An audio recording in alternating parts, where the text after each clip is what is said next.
Per il veneziano Beppe Caccia, coordinatore della missione di Mediterranea Serviumas, i posti per i migranti che arrivano in fuga dalla guerra nella nostra città e provincia possono e devono essere trovati.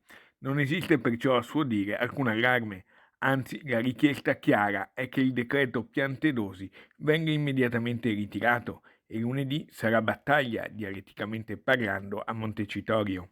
E lunedì come Mediterranea Saving Humans, insieme alle altre organizzazioni non governative, saremo a Montecitorio alla Camera dei Deputati per essere ascoltati dalle commissioni parlamentari che stanno discutendo la conversione in legge del decreto Piantedosi.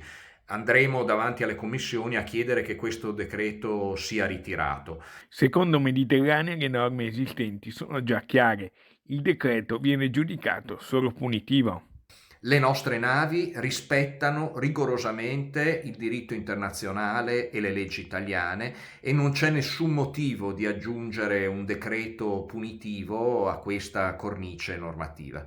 Bocciata in pieno la linea intrapresa dal governo in carica. Il governo è passato dalla linea dei porti chiusi a quella dei porti lontani.